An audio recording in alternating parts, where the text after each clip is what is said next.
Ok, c'est parti pour une nouvelle démo d'un outil. Bienvenue à toutes et à tous et merci d'être avec moi. Donc, comme vous le savez, sans doute le 1er septembre, on va avoir des évolutions, de grandes évolutions liées aux arrêts maladie, avec forcément leurs conséquences en paye. Côté paye, ça va, on va dire, ça risque de compliquer certains éléments liés au suivi des arrêts, des IJSS, voire des rapprochements avec la sécurité sociale au niveau des IJSS. Et bien sûr, le but, quand on a ce type d'évolution en paye, c'est toujours de chercher à se préparer. Aujourd'hui, j'aimerais vous montrer un outil que je suis en train de, on va dire, de modifier, d'optimiser et qui sera également inclus dans un de mes programmes de formation vraiment liés à la maladie. Et avant tout, je me présente pour les personnes qui ne me connaissent pas encore. Donc, je suis Christelle Daniels. Je forme des professionnels de la paye via mon organisme de formation Impulse Skills, donc depuis 2017. Avec des formations qui sont axées sur la pratique. Donc, on forme des particuliers, des services paye, et j'ai vraiment comment dire, j'ai vraiment un point faible pour tout ce qui permet de gagner du temps en paye. Donc, si vous voulez, si vous aimez les outils de paye, les formations paye, n'hésitez pas à vous inscrire à notre newsletter paye. C'est là où tout se passe, où j'envoie des ressources paye, des outils, etc., etc., des formations. Donc, j'ai mis le lien à la newsletter en description de cette vidéo. N'hésitez pas à vous inscrire si vous voulez recevoir toutes nos ressources et nouveautés. Alors, je vous montre l'outil. Alors, quel est le contexte de cet outil? En fait, je suis en train, alors attendez, hop, je vous montre rapidement. Je vais bientôt, en fait, sortir un programme de formation lié à la maladie parce que cela fait maintenant presque 10 ans que je forme en paye et la maladie, ça a toujours été une thématique qui revient parmi les gestionnaires de paye que je forme ou les responsables de paye que je forme.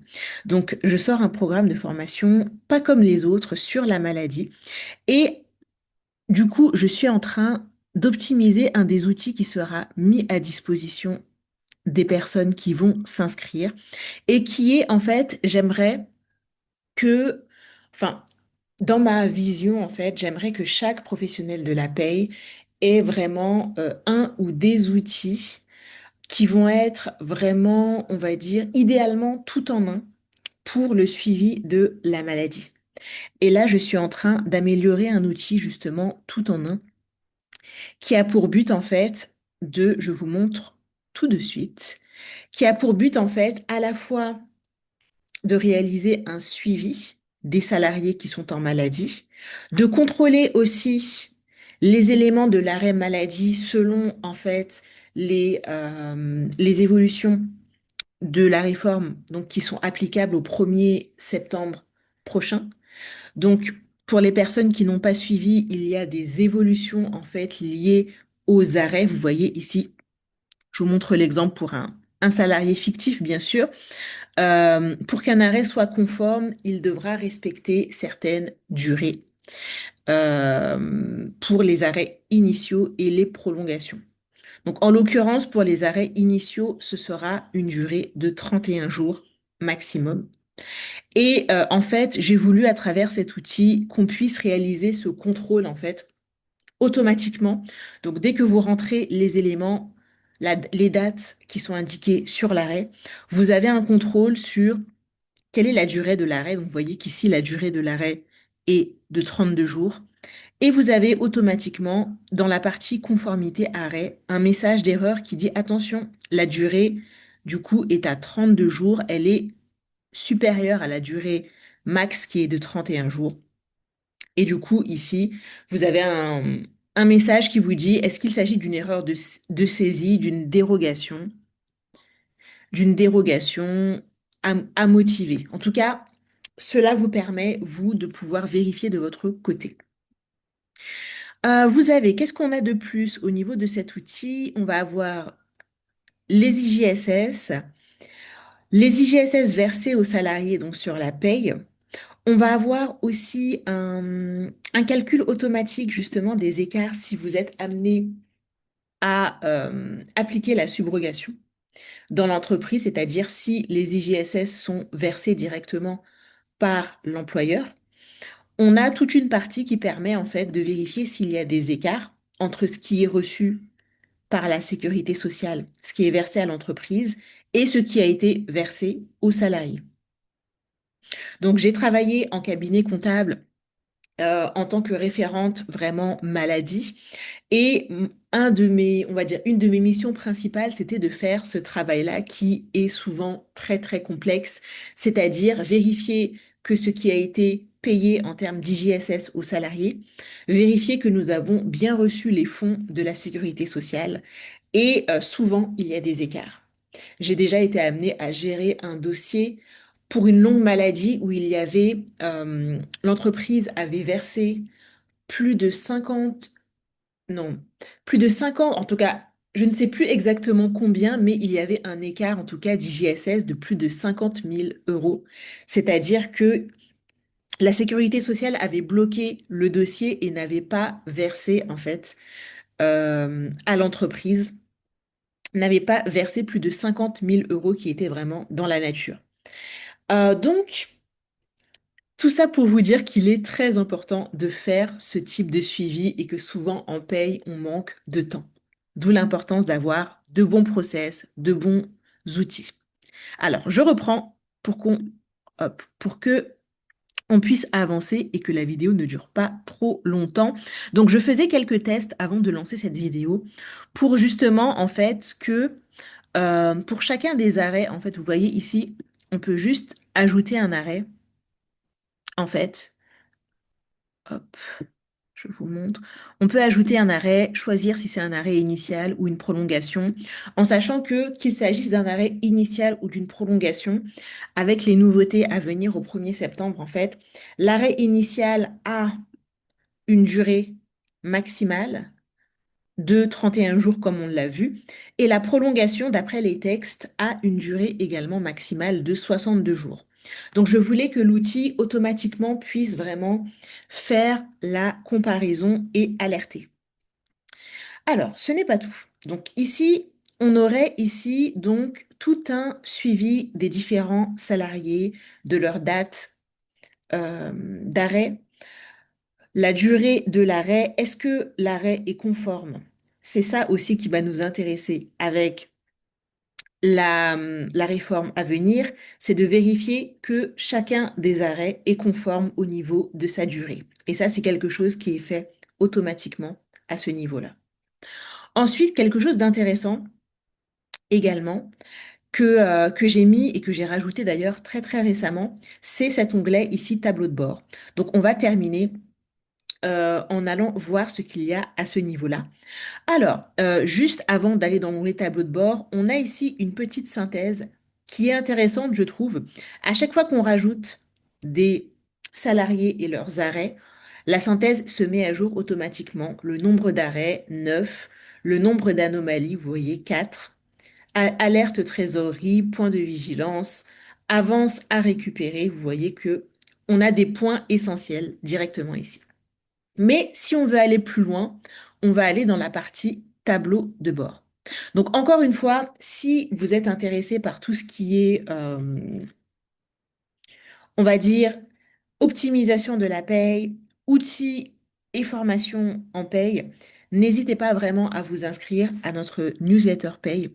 C'est vraiment là où ça se passe et où je vous transmets beaucoup de ressources, même d'outils gratuits, des accès à nos formations approfondies, etc. Donc inscrivez-vous franchement à la newsletter, c'est gratuit et vous aurez accès à énormément d'éléments pour sécuriser vos payes et monter en compétences. Alors, ici, on est sur la partie tableau de bord. Donc en fait, ce que je voulais créer ici, c'est quelque chose qu'on puisse visualiser, qui se met à jour automatiquement selon les éléments en fait de suivi des arrêts. Donc, une partie tableau de bord où on va voir différents éléments. Déjà, encore une fois, vous avez ce résumé ici qui vous permet de savoir exactement où est-ce que vous en êtes, quels sont les IJSS qui ont été avancés. S'il y a des IJSS qui ont été avancés par l'employeur, ce sera ici. Quel montant a été remboursé par la sécurité sociale ici. Quel est le montant à récupérer par l'entreprise, donc encore une fois en cas d'avance. Le taux de rejet CEPAM, donc en fait, il s'agit, parfois, la sécurité sociale refuse de payer les IJSS et ça peut être par exemple parce que le salarié n'a pas transmis l'arrêt maladie dans les 48 heures. Donc ici, en fait, il va y avoir un calcul automatique du taux de rejet. Les dossiers à relancer, le taux de conformité, etc. Ici, on va avoir quelques graphiques, donc on va les voir très très rapidement. Euh, donc, le devenir des IGSS avancés. Donc, vous voyez qu'ici, tac, on peut voir mois par mois ce qu'il en est pour les IGSS qui ont été avancés par l'entreprise. Très intéressant à visualiser. On voit qu'en juin 2026, dans mon exemple, on a 1160,19 € qui sont en attente du paiement du coût de la sécurité sociale. Ici, on voit qu'on a une bonne partie en septembre 2026 dans mon exemple qui a été remboursée, mais vous voyez ici 990 € qui ont été rejetés par la sécurité sociale, etc., etc.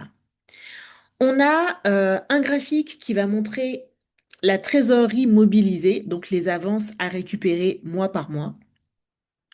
Donc en septembre, on a 1365,04 € donc d'avance d'IGSS qu'il faut récupérer auprès de la sécurité sociale. On a la répartition des statuts CEPAM, donc qu'on peut voir en quelques instants. Donc verser, ça veut dire que la sécurité sociale a bien versé les IJSS, donc à l'entreprise. Rejeter, c'est qu'il y a eu un problème au niveau du dossier et en attente. On a un graphique sur l'ancienneté des dossiers qui n'ont pas été remboursés par la sécurité sociale. Donc c'est toujours intéressant de voir quelle est l'ancienneté de ces dossiers pour pouvoir s'organiser et voir lesquels sont prioritaires. Alors, on va terminer avec ces derniers graphiques. Alors, je vous montre le 6, les dossiers à relancer en priorité, donc qui vont être plutôt ceux avec les plus hauts montants d'IJSS et pour lesquels on attend un remboursement, un versement de la sécurité sociale. Donc ici, on voit les salariés concernés et les dossiers avec les montants les plus élevés. Les anomalies détectées par type, donc les anomalies au niveau du coup de nos dossiers maladie. Donc, il peut y avoir des anomalies au niveau de la durée, donc comme on l'a vu tout à l'heure, au niveau de la durée de l'arrêt, si une carence a été faite sur la prolongation d'arrêt, donc bien sûr, on ne doit pas avoir de délai de carence sur une prolongation. S'il y a un rejet de la sécurité sociale, un écart entre ce qui a été versé en paye et ce qui a été reçu au niveau de la sécurité sociale, etc. Donc, dès qu'il y a une anomalie, vous avez ce graphique qui permet de voir lesquels se répètent le plus. Et enfin, ici, le volume d'arrêts par mois, où on va avoir le nombre d'arrêts maladie en fonction des mois de paye. Donc voilà pour cet outil. Alors j'aimerais terminer en vous disant ceci, quelque chose de très important. En fait, j'ai créé cet outil. Mon objectif n'est pas uniquement qu'il soit utile par rapport à la réforme qui arrive au 1er septembre. On a toujours besoin en paye d'avoir des outils qui vont nous aider à gagner du temps. Et la maladie, c'est vraiment un gros sujet en paye qu'il faut vraiment gérer en priorité. Pourquoi? Il y aura toujours des salariés qui auront des arrêts maladie. Or, aujourd'hui, je constate que beaucoup de services paye ne sont pas équipés pour gérer vraiment la maladie de manière efficace. D'où l'importance d'avoir des process, des outils qui vont être vraiment intéressants, que ce soit sous cette forme-là ou même des outils sous format Excel. Sous format Excel, les outils sont encore plus simples en soi. Donc, L'idée, c'est vraiment de ne pas juste penser réforme, mais de penser surtout à comment est-ce que je peux améliorer ma gestion de la maladie au quotidien, parce que j'aurai constamment besoin de gérer les arrêts maladie et de gérer, oui, ce type de challenge, en fait.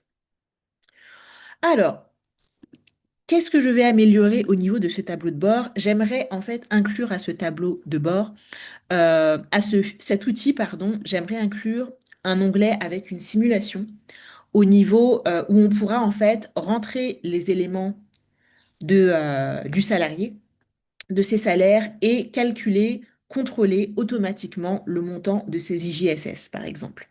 Donc j'aimerais vraiment que ce soit un outil tout en un qui aidera vraiment au contrôle de la maladie non professionnelle.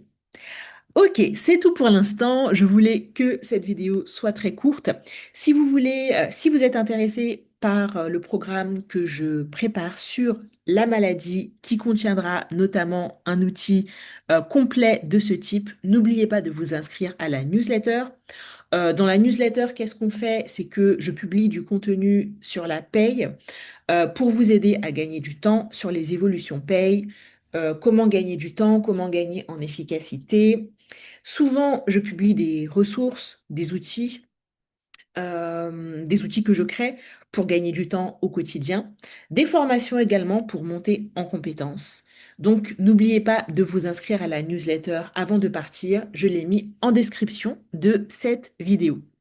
C'est tout pour l'instant. Merci d'avoir été avec moi. Si vous avez aimé cette petite démo, n'oubliez pas de liker la vidéo, de la partager à quelqu'un qui peut aussi l'apprécier, à qui ça peut aussi donner des idées pour améliorer son contrôle de la maladie. Et je vous dis à très bientôt.